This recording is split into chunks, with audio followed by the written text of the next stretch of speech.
Okey, selamat pagi. Alright, kita dah tunggu beberapa minit. Nampaknya hanya 2 orang sahaja yang ada. Okey, so don't worry, kita teruskan sebab ini sangat penting kepada anda kerana seperti yang diketahui berkemungkinan ujian satu akan diadakan pada minggu hadapan. Setakat ni jadualnya adalah minggu hadapan, namun kita tidak tahu sekiranya ada perubahan ataupun penangguhan lah ya, tetapi kita jangan harapkan perkara yang tak elok lah. Kita harap ada kerana ini dapat mengujilah memulai tahap pembelajaran anda semua. Okey, right. Okey, kenapa saya minta anda masuk hari ini? Right, kerana ini adalah contoh soalan yang anda boleh cuba menjawab, tapi ini tingkatan 2. Nanti saya akan bagi contoh PT3 yang saya ada. Contoh soalan PT3 yang ada. Okey, di mana soalannya adalah seperti inilah. Okey, untuk PT3 nanti, untuk PT3, soalan tingkatan dia akan merangkumi soalan tingkatan 1, tingkatan 2 dan tingkatan 3. Okey, di mana untuk ASK adalah ada 3 bahagian, okey, iaitu bahagian A, bahagian B dan juga bahagian C. Okey, untuk ujian 1 ini juga saya akan terapkan soalan berbentuk PT3 kerana untuk anda membiasakan cara menjawab, kaedah menjawab, dan berkemungkinan soalan-soalannya mungkin akan berulang. Okey, kenapa saya kata demikian? Kerana ASK adalah soalan tertutup. Kerana tidak banyak bentuk soalan yang boleh diberi kepada pelajar. Biasanya dia akan berulang. Yang hanya berbeza hanyalah situasi, nama orang. Okey, dekat situ sahaja yang berbeza. Okey, sebab tu soalan ASK ni dia lebih kurang sama. Kalau anda ingin tahu cara menjawab, bentuk soalannya, bukanlah cara jawab saya akan terangkan sebentar lagi. Namun bentuk soalannya saya boleh bagi contoh dan anda boleh cuba, sebab latihan-latihan ini anda boleh cuba sehingga akhir tahun kerana inilah bentuk. Cuma ada setengah soalan tidak mengikut lagi lah format PT3, namun anda boleh biasakan menjawab kerana soalannya tidak jauh beza. Okey, kalau anda lihat penambahan, penolakan, itu biasa, namun mungkin nilai nombornya adalah berbeza. Okey, right. So ini adalah contoh soalan sekolah menengah sains Rembau. Okey, soalan ni saya not sure whether it's follow the PT3 format or not. Okey, alright. Tetapi macam saya kata, ada 3 bahagian. Bahagian A adalah soalan objektif. Okay, soalan objektif sangat mudah kerana anda hanya perlu baca dan bulatkan soalan. Namun, walaupun anda rasa bahagian A ni sangat mudah, betul? Okey, sangat mudah, tanda je kan jawapan cikgu kan? Okey, tetapi sangat penting apabila anda menanda, menjawab soalan, dapat soalan ni, baca dulu arahan. Okey, ingat? Baca dulu arahan. Okey, lihat kalau soalan meminta anda jawab soalan di bahagian mana. Jawab soalan di bahagian mana, di ruang mana. Okey, anda perlu jawab di tempat yang sepatutnya. Okey, kemudian lihat kalau soalan minta, macam ni dia tak cakap, dia tidak maklumkan, dia hanya mention tandakan. Okey, anda lihat tandakan. Ada sesetengah sekolah dia minta anda bulatkan. Okey, anda kena ikut rules sebab kita ni sebagai pengatur cara, kita perlulah mengikut arahan. Alright, sebab kita nak bina sistem, kita minta orang mengikut arahan yang kita telah tetapkan. Macam contoh Facebook ke, anda buat kata laluan apa-apa, anda perlu mengikut aksara yang ditetapkan. Ada nombor besar, nombor kecil, ada nombor dan juga karakter. Itu salah satu contoh bentuk arahan. Apabila anda tidak memahami arahan, bagaimana anda perlu, pengguna tu macam mana nak ikut flow yang betul. Okay, right. So dekat sini tandakan. So awak tak kisahlah kat sini suruh tandakan. Kalau soalan tu minta bulatkan, ni awak perlu bulatkan. Jangan awak hitamkan. Sebab penanda Okey, tak kiralah saya ataupun guru lain. Okey, kalau awak soalan kata bulatkan, awak hitamkan penanda berhak tidak menanda jawapan awak. So sayanglah kalau anda boleh hilang markah. Okey, sebab apa saya kata? Kalaulah saya baik hati, contoh saya tandakan. Okay, walaupun soalan kata bulatkan anda hitamkan. Kalau saya baik hati dan saya tandakan juga markah awak, penilai seterusnya adalah penilai orang luar. Penilai orang luar tu adalah sekolah lain. Penilai itu merasakan tidak patut saya tanda bagi markah pada anda. Mereka berhak tolak markah. So bayangkan saya dah tanda semua kertas jawapan, tiba-tiba disebabkan anda tak beri kearahan, anda boleh hilang markah begitu saja. Okay, sedangkan mungkin anda rasa anda boleh skor pada kertas objektif iaitu section A. Okay, kat sini bagi tahu jawapan ditanda pada muka surat berapa. Ingat baca betul. Okey. So ini adalah format biasalah A, B, C, D semua kan. Tetapi ingat tandakan pada muka surat 15. Okey. Ingat untuk soalan section A dia tak adalah sebanyak macam ni ya, 50. Okey, untuk bahagian A section A ni hanya 15 markah saja. Tak banyak pun. Anda boleh skor 15 markah untuk PT3. Namun untuk ujian 1 saya nak beri skor lebih lah kepada anda sebab sebab masa kita pun tak banyak, ada 1 jam. Kalau terlalu sedikit soalan objektif, banyak soalan struktur, takut masa untuk anda menjawab tidak mencukupi. Okey? Alright. So dekat sini 50 ini contoh tetapi untuk PT3 hanya 15 saja. Ujian 1 saya letak 3 yang akan ada PT3. Okey? Alright. Untuk bahagian B, okey. Untuk bahagian B tidaklah seperti ini struktur ni. Okey. Tetapi bahagian B memang berbentuk struktur tapi taklah semudah ini, okey. Tapi ini adalah contoh-contoh yang ada boleh ada di dalam lagging ya. Okey, kat sini internet tak berapa okey sebenarnya ni. Okey. Sebab pakai internet sendiri, so a little bit lagging lah. Okay, so I hope you can hear. Thank you so much yang datang hari ini. Ramai datang, tahniah saya ucapkan. Okay, alright. So saya teruskan, saya harap anda boleh dengar lah. Tapi saya akan cuba lihat rekod nanti. Kalau okay, harap okay lah ya. Alright. Okay, so saya teruskan. Okay, untuk bahagian B, soalannya ada yang seperti ini tetapi kali ni PT3 tidak ada suai padan macam ni. Suai padan ni dia macam budak-budak sikit. PT3 tidak dibenarkan soalan suai padan macam ni. Kalau ada suai padan pun at least awak kena tulis A, B, C, D. Maksudnya dia bagi penyataan pada anda. Anda perlu letakkan dekat situ apa jawapan yang tepat untuk jawapan tersebut.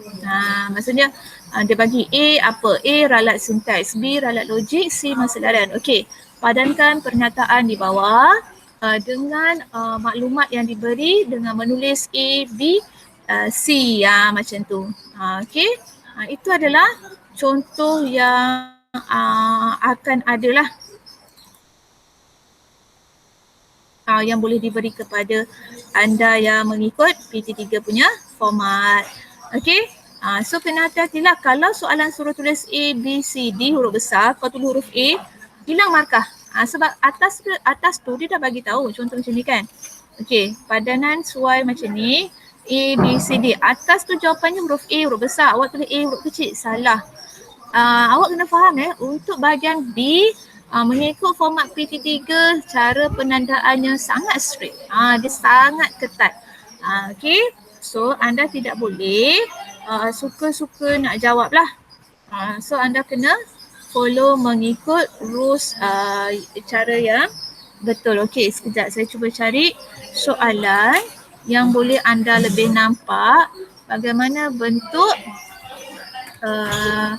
soalan yang saya katakan tadi tu.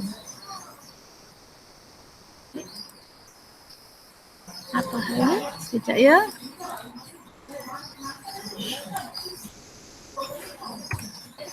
Okay, sekejap saya tengok contoh soalan. Okay, ini adalah daripada sekolah lain. jugalah. Okey, saya tak boleh tunjuklah sekolah kita kan, nanti kantor soalan bocor pula. Okey, nampak macam ni. Kalau soalan struktur bahagian B, dia boleh beri macam ni. Okey, soalan biasanya akan tanya macam ni lah. Apakah ralat S? Okey, macam ni kan. Susun semula sudoku mengikut urutan betul dengan menulis P, Q, R, S, T, U dan V. Okey, kat sini dia dah mention P, Q, R, S, T, U, V tu dalam huruf besar. Tiba-tiba dalam jawapan anda tulis huruf kecil. Salah. Okey, awak rasa macam remeh walaupun saya boleh fahamkan. Tetapi tiga tidak boleh. Dia tidak dibenarkan sama sekali sebab kan macam saya kata, kita pengatur cara, kita okey, kita pengatur cara perlu faham arahan. Okey, tak boleh suka-suka bina tu. Sekejap ya.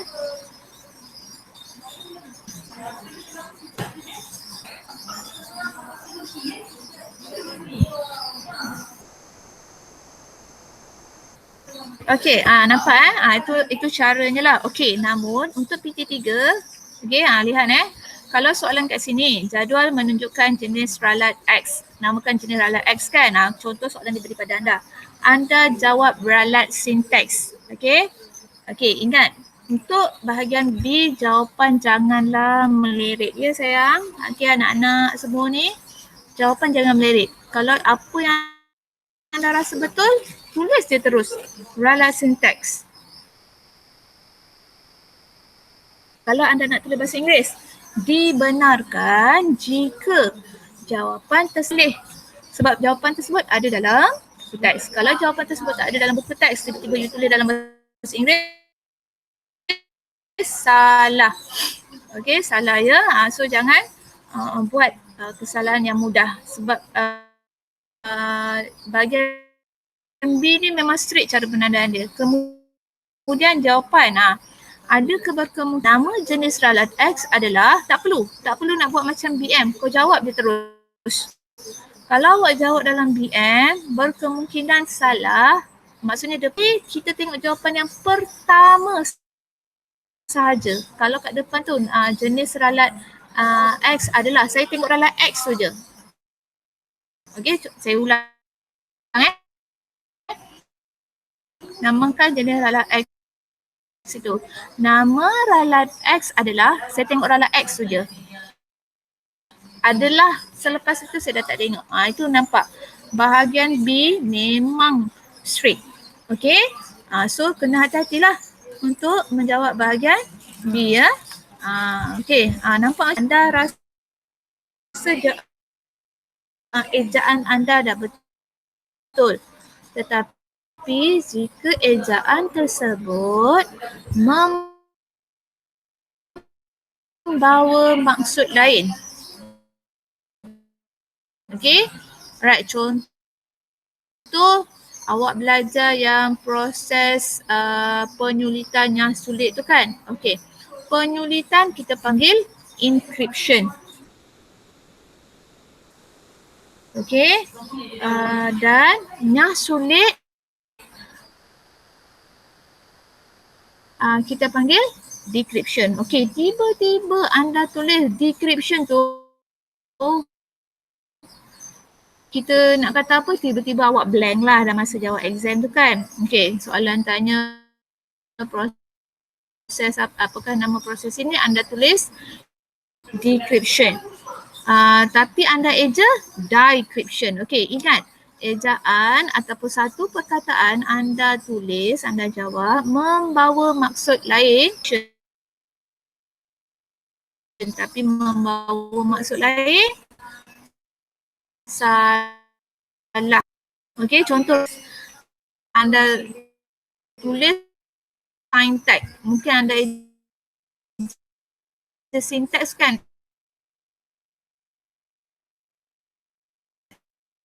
S-I-G-N S-I-G-N-T-A-X. Contoh kau tulis T-A-X, syntax, text apa? Kalau syntax error, okey, hilang markah, jangan kau tulis saja. Jangan kau buat bagian B, memang sangat strict. So tolong baca betul-betul ya. Alright. Okay, siapa yang baru masuk, selamat datang. Okay. Right, kalau rasa terlepas nanti, rujuk balik nanti link. Right, so kita teruskan dengan bahagian C pula. Okay, untuk bahagian C, nampak ni. Ni yang saya kata ni. Padankan kenyataan, letak P, Q atau R dan S kan. Lihat, tulis P, contoh. Satu set langkah arahan untuk menyelesaikan masalah. Ia turut digunakan untuk rekaan catat alih dan sudukut. Ni teknik apa ni? Memecahkan masalah kompleks kepada bahagian yang mudah diuruskan. Soalan suruh tulis P atau Q atau R atau S. Jangan tulis jawapan yang atas ni. Pecahkan masalah kompleks kepada yang mudah. Tulis jawapannya teknik leraian. Jangan tulis leraian. Tulis P. Kalau anda tulis leraian, salah. Sebab soalan suruh tulis ini sahaja. Okey, macam ni juga.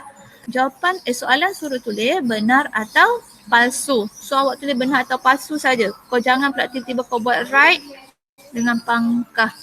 Memang boleh salah walaupun saya tahu jawapan awak betul ya. Alright, yang ini pun sama. Apa kegunaannya? Tolong ingat balik. Bentuk parallelogram, bentuk segi empat tepat, bentuk diamond, apa fungsinya? Okey, alright. Macam padanan teks seperti ini tidak akan ada di dalam PT3 ataupun ujian nanti saya tak masukkan. Okay, sebab saya nak biasakan anda dengan format PT3 ASK nantilah. Alright, okay, so selesai untuk bahagian B. Okay, namun sebelum saya terlupa, ingat sekiranya soalan ada bentuk pengecaman corak, biasanya kan kita cari apakah bentuk pengecaman corak. Ini untuk bahagian B. Kalau jawapan tersebut dah ada pada soalan, sila cari jawapan lain. Okey, sekiranya soalan tanya macam ni. Ni contoh bukan soalan yang ni lah.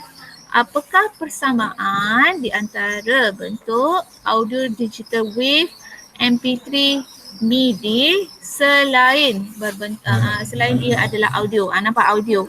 So anda boleh cari guna lain. Saiz amat kecil. Disimpan bentuk. Kalau jawapan tu dah ada dalam soalan, anda tak boleh tulis sekali lagi apa yang sama. Anda dah tahu ini adalah bentuk audio tapi anda tulis lagi ia adalah bentuk audio digital. Okey, contoh dia bagi gambar ni kan. Okey, kalau jawapan dah ada pada soalan, anda perlu jawab selain jawapan yang diberi pada soalan. Sebab dia saja je nak tengok kemahiran anda, kebolehan anda untuk menjawab soalan. So jangan confuse lah. Okey. So ini adalah contoh yang memang banyaklah ikut PT3 punya format. Okey. Untuk section B, markahnya 55 markah. Okey, untuk PT3 tau, bukan ujian 1. Ujian 1 saya buat sikit je sebab tak banyak masa kan. Ada beberapa markah tapi 10 markah. Tetapi untuk PT3 punya ASK 55 markah. Okay, 55 markah ada 20 soalan. So anda kena hati-hati menjawab. Okey, hati-hati semasa menjawab nanti. Okey. So jangan risaulah. Kalau anda hati-hati menjawab, anda boleh skor sangat mudah. Okey, so jangan risaulah. Okey, seterusnya kita lihat bahagian C. Okey. Sebelum kita mula, bahagian C adalah bentuk seperti penyelesaian masalah. Ingat, bahagian C adalah bentuk penyelesaian masalah. Kalau awak biasalah tengok kan, bahagian C bentuk penyelesaian masalah tu adalah macam pengiraan yang sangat panjang. Biasanya adalah berbentuk carta alih. Itu biasanya adalah memang bahagian C lah. Okay. Right. Untuk bahagian C, apa yang anda kena buat adalah, bahagian C ada 3 soalan. Okay. Bahagian C adalah ada 3 soalan. Sangat mudah. So satu soalan adalah 10 markah. Tetapi ingat bahagian C bezanya dengan apa bezanya bahagian C dengan bahagian B? Bahagian B anda kena tulis pada tempat yang disediakan. Bahagian C tu sama saja namun dia bukan macam bahagian B tau. Bahagian B jawapan pertama cikgu tengok ataupun penanda tengok, itu yang anda kena jawab. Okey. Tetapi untuk bahagian C, kalaulah jawapan anda tu dekat belakang, tak kisah. Okey. Okey, tak kisah pun kalau anda tulis dekat situ. Contohnya anda nak buat macam ayat BN tu kan, tak apa. Maksudnya cikgu akan cari jawapannya. Okey, akan cari jawapan dekat mana anda tulis tu. Okey, so jangan risaulah. So untuk bahagian B, yakin juga jawapan anda. Jangan kau tulis melegit-legit-legit. Kang salah pula jawapannya. Okey. Kat sini tak ada contoh lah bahagian C. Tapi bahagian C dia boleh ada juga soalan macam ni.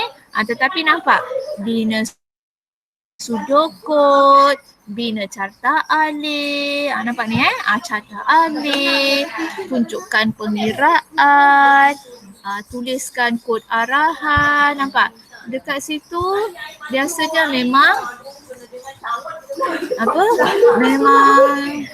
apa kita kata memang akan panjang lah ambil masa kan untuk bahagian C ni. Tetapi jangan risaulah, bahagian C ni kita boleh tulis kat bawah mana kalau anda rasa jawapan tu. Tapi kalau jawapan kau terlampau merepek, cikgu kena tolak markah. Okay. Alright.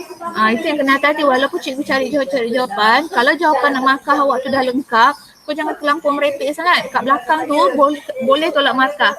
Dia sama macam bahagian B tau. Bahagian B, okay, sebelum saya lupa, bahagian B, contoh kalau soalan tu suruh tandakan betul atau salah. Okay, lihat dahulu jawapan. Okay, kat sini tak ada pula Kat sini tak ada. Saya tengok kat sini ada tak? Okay, kat sini pun tak ada lah. Okay, contoh kalau kita dapat soalan macam ni. Okay, saya tunjuk yang ada betul salah ataupun kita tengok sini. Okay, kalaulah soalan seperti ini betul atau salah tetapi 3 markah. Okay, jawab soalan tanya betul atau salah. Okay, kalau anda tanda semua betul sedangkan sepatutnya ada satu je betul, maksudnya anda hentang kan, boleh tolak markah. Itu yang bahaya untuk bahagian B itulah. Maksudnya patutnya ada jawapan betul satu, bahagian salah satu kan. Ataupun 2 jawapan betul, 1 jawapan salah kan. Tapi anda tanda semua betul sebab dia fikir macam ni, anda sengaja, anda tak nak membaca. So markah boleh ditolak. Itu yang risau sikit lah untuk bahagian B tu saya. Okay, penanda ataupun pembina soalan tidak akan buat soalan yang semua jawapannya adalah betul.